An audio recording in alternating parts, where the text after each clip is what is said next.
What it do, flight crew? FTC. Flight team, stand up!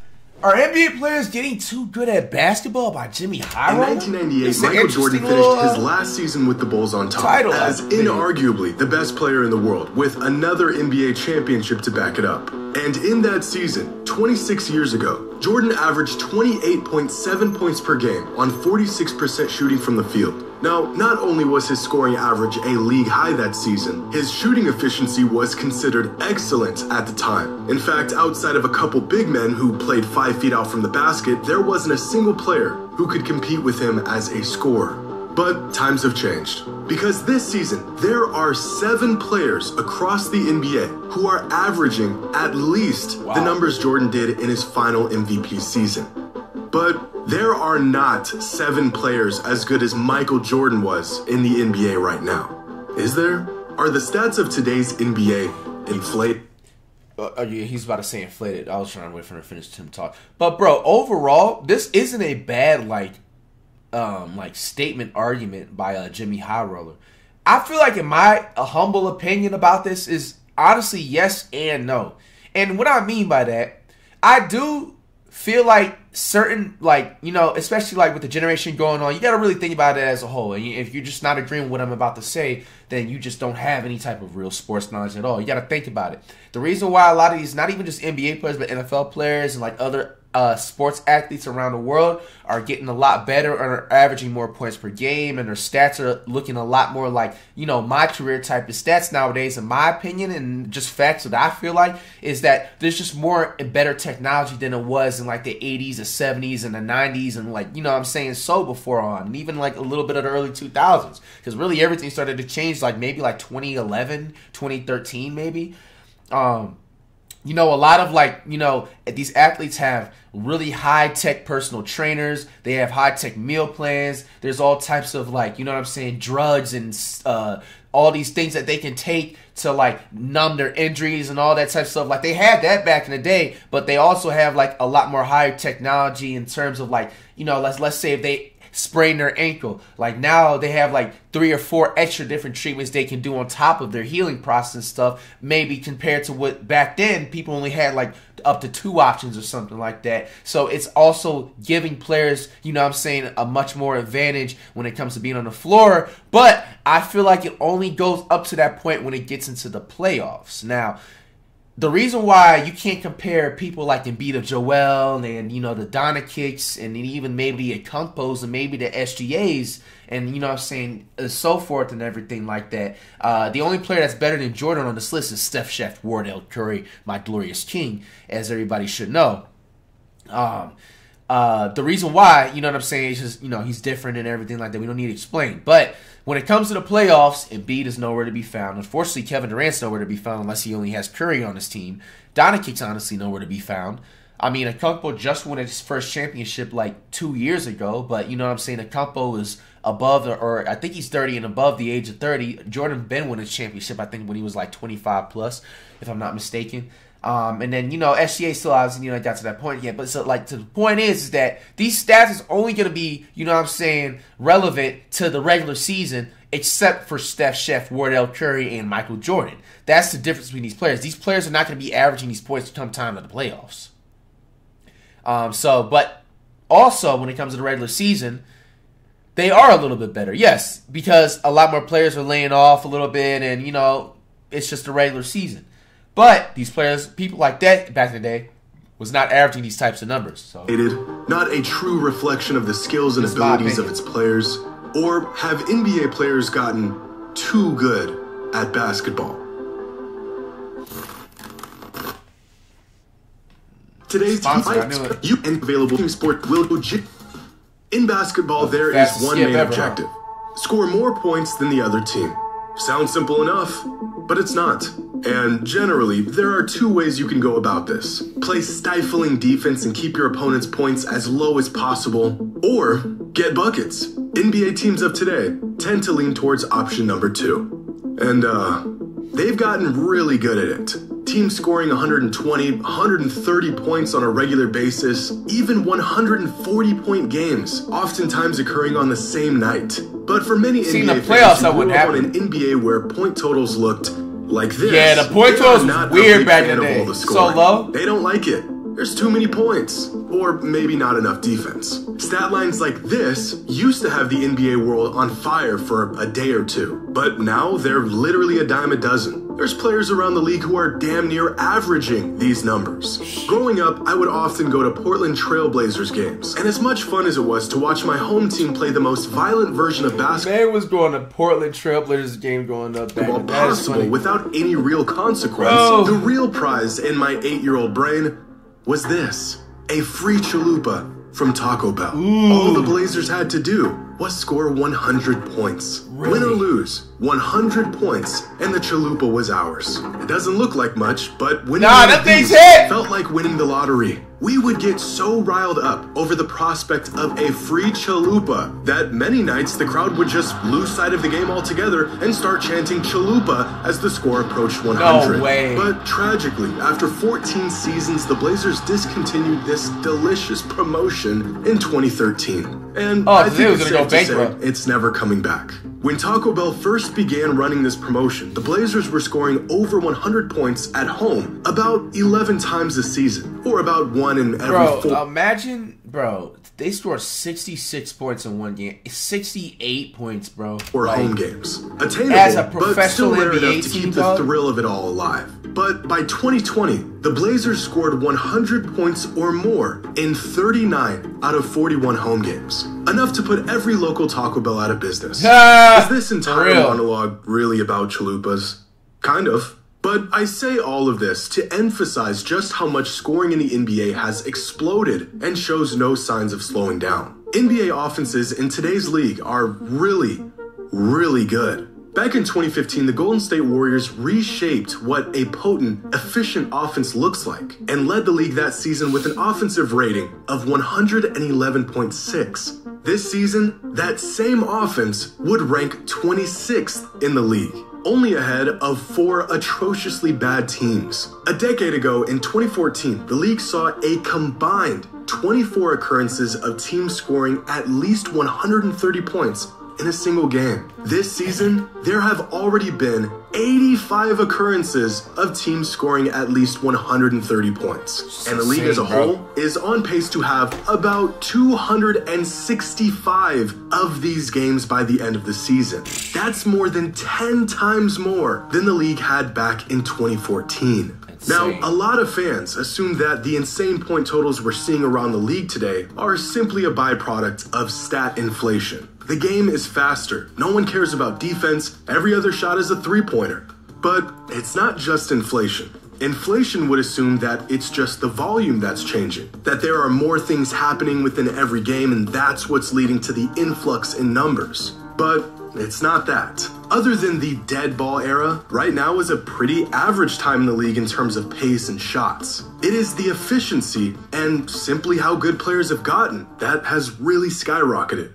The dead ball era of the NBA, as the name not so subtly suggests, was an era of slow, physical, grinded out basketball, where games would finish with a final score that, without exaggeration, resemble a halftime score in today's NBA. If we look at the timeline of the NBA and the amount of points teams have scored on average over the last 65 seasons, 49 it's not hard to pinpoint where the league came to a grinding halt offensively. This valley right here, from about 1997 to 2006, is a visual representation of just how slow and drawn out offenses became throughout the dead ball era. And thanks to new rules such as a shortened shot clock on offensive rebounds and innovations in offensive schemes, and of course the evolution of the three-pointer, offenses are now alive and well again. But contrary to popular belief, it wasn't just a change in the rules that favor offense that spurred this explosion in production. Players also just got better at scoring the ball.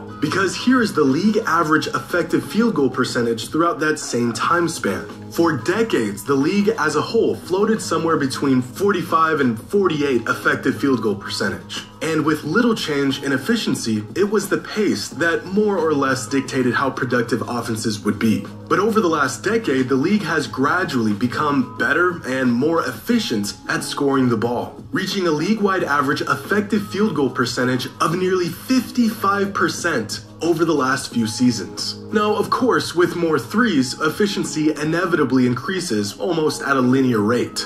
But today's players also turn the ball over less than ever before. They shoot free throws better than ever before while shooting less free throws than ever before. Wow. Across the board, players are simply better now than they were in past eras. And this becomes clear when we look at the league average offensive rating really over the last 50 years, even when we level the playing field. See, like, bro, like, I can't see Embiid and Joel surviving in the early 2000s, bro.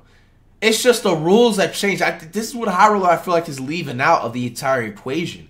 Like, there's a lot more rules that was like less in place back in the day, such even like the 90s. Okay, you know what I'm saying? Like the hand checking rule, bro. I guarantee you, Jordan probably would have averaged about like 6 or 8 more points in his points per game career total average, bro. If hand checking wasn't, you know what I'm saying, existent. A lot more players, if it was possible back in the day, that they would actually get heavier fines and heavier suspensions if they decide to strap on a bro. Go look at like the NBA straps back in the day, bro. Like there was literally real hockey type of straps going on. You know what I'm saying? With like barely any consequences, bro. Like nowadays it's just so corporate. You know what I'm saying? It's so like Karen-like in the league. Like, bro, if you literally blow in somebody's face, bro, you're literally getting like 15 games and like a $250,000 fine, bro. You know what I'm saying? So it's a lot more stuff into that factor. Like what else? I feel like certain like finesse foul calls are happening too. You know what I'm saying? And like more free throw opportunities are happening for players. Like it's like a lot more, bro. Like offensive production per 100 possessions. Today's teams are vastly superior than their predecessors. Just 20 years ago, teams were averaging just 102 points per 100 possessions. Today, that number has jumped all the way to 115 points. Same exact pace, same number of possessions, far more points. Now, more points from more proficient offenses is not exactly what I would call a problem. In fact, I think this brand of basketball, whether you like it or not, is the highest form of the game that we've ever seen. But as we continue to see the game evolve, it is becoming more and more difficult to keep the context of what we're seeing intact. Luka Doncic is a generational talent, one of the best players in the world. And 20 years ago, Tracy McGrady was one of the best players in the world, with a similar status among his peers. Except, in his prime, McGrady's numbers looked like this. And over the past 5 seasons, Luka's numbers look like this. Is Luka... Bro, T-Mac didn't get injured. Come on, we're really comparing McGrady to Luka Doncic, bro? Like, come on. Doncic is his own player. Bro, T-Mac was playing in Doncic's era right now. T-Mac is putting up 33. He's putting up 33 points per game, rebounds, probably would stay the same. Assists. He wasn't really a passer like that, to be honest with you, bro. He's easily putting up 30-plus points per game in this era, bro, especially, dog. Damn, he was averaging more minutes than him? Bro, just in this era, McGrady will be just, come on, man. It's not even really comparison. This much. I'm not in denial. I'm just saying. Tracy McGrady was. Or has the game and its players evolved to the point where stats have almost become some arbitrary measure of a player's ability, where without context, they are almost meaningless? Now, some of you may be saying, well, this isn't a fair comparison. Right. Tracy hit his prime in the dead ball era. Teams and players in general put up less numbers. Well, here are their stats when we adjust them to be the same exact pace and the same number of possessions. And still, it's only when we factor in the rule changes, the spacing, the schemes, the drastic change in overall league play style that we can even begin to get the full picture. Which kind of defeats the simplicity of a box score altogether. Or what about De'Aaron Fox? Fox is a great player, but the 30 points, 5 rebounds, and 6 assists he's averaging right now on 58% true shooting is a historically great stat line. In fact, it's so great that if we exclude the last 5 seasons, so far, the only guards in the history of the league to average these numbers in a season were James Harden, Michael Jordan, and Stephen Curry. Are the numbers simply deceiving us? Or is De'Aaron Fox really this special? 10 years hey, ago, in Fox signed with 2014, Curry guess brand, what bro. LeBron So James and Kevin you get plus Durant 30 had in attributes common? when you do that. They were the only two players in the league to average at least 25 and 5 a game that season. 20 points, 5 rebounds, and 5 assists used to be sort of a standard for a fantastic all-around player. In today's league, there are 16 players around the league averaging at least 25 and 5. How exactly do we reconcile the fact that what used to be a threshold reserved for mega offensive talent is now just another stat line? And this is happening all around the league right now. Tyrese Halliburton is averaging 26 and 12 on 66% true shooting this season, a stat line that has never been achieved in the history of the league. Wow. Are there really this many generational talents in the NBA today? Or has offense just become diluted? Well, I actually think these massive numbers are a product of both of these factors, one stemming from the other. There is so much talent and firepower in the NBA today that getting good looks and getting them quickly has actually become fairly easy. Sure, there's essentially 8 more possessions a game in today's league compared to the previous era, and those extra possessions are driving numbers up a bit. But does anyone stop to consider why there are more possessions? Games have been sped up because no longer are teams running 20-second offensive sets and eating up the clock to find a good open look. This drives up the number of possessions each game, and those possessions just feed the loop even further. Great offense leading to quick possessions, leading to faster games, leading to more points. Defense today isn't terrible. Players have just become too good at offense. Offense has been the driving force and the primary emphasis on the league for a decade now. And over that decade, the game has evolved, and so has its players, with play styles tailor-made to wreak havoc on defenses. Over the years, great offensive players have proven that once your offensive game gets to a certain point, there's only so much a defense can do to slow it down. And instead of there being a handful of these unstoppable offensive players in the league at any given time, like we saw in previous eras, there are now dozens of players of this caliber all around the league. In the 90s, it was Jordan, Malone, Hakeem, D-Rob. Not just good offensive weapons, but truly elite. In the 2000s, it was Kobe, T-Mac, Shaq, Iverson. Thank you, The 2010s had LeBron, Durant, Harden, Curry. But now, in the current era of the NBA, these elite offensive weapons are everywhere. Embiid, Luka, Giannis, Shea, Durant, Fox, Curry, Booker, Mitchell, Tatum, Jokic, Trey, Halliburton, Maxey, LeBron, Dame, AD, Edwards, Kawhi, PG, LaMelo, Brunson, Kyrie, Sabonis. All of them take Sabonis out of here, bro. Unstoppable offensive talents from night to night. And that's just the highest tier. It doesn't even include guys like Morant, Zion, Bane, Markkanen, Ingram, Cam Thomas, Randall, Jaylen Brown, Kat, Sengun, Scotty, Garland, Paulo, Siakam, Butler, Mikal Bridges. The league is more talented now than ever before. So how do you stop all that talent? You don't. You just try to keep up. Between a massive change in the way young players are being taught to play the game, to new advanced analytics that have opened the doors to the best statistical options for teams around the league, to advancements in health and training regimens that have allowed older players to be at the top of their game longer than ever before, all factors building up to what has become the most loaded pool of talent in NBA history. But how do we know when it's gone too far? Look up just how much teams are scoring these days, and you'll also be met with a slew of angry fans, mourning the loss of the game they once loved. After the dead ball era, the league has taken so many steps to boost offense that maybe they've overcooked the recipe. Maybe there's too much offense in today's league. But is all of this offense artificial? A product of rules that simply push for more offense?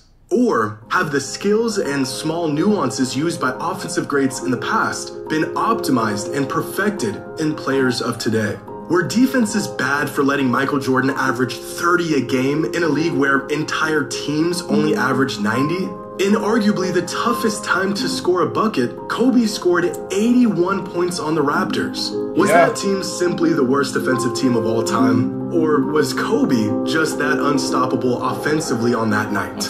Good offense will almost always beat good defense. And right now, there's a whole lot of good offense in the NBA. And it's not a bad thing. In fact, it is a reflection of just how much better players have become and how the game has evolved. The only real downside to all of this, no more free chalupas. Ah! Yo, fuck. Hey, them chalupas taste different, bro, after midnight, bro. What y'all think about everything? Are NBA players getting too good at basketball? Or was Jimmy Yaro yapping?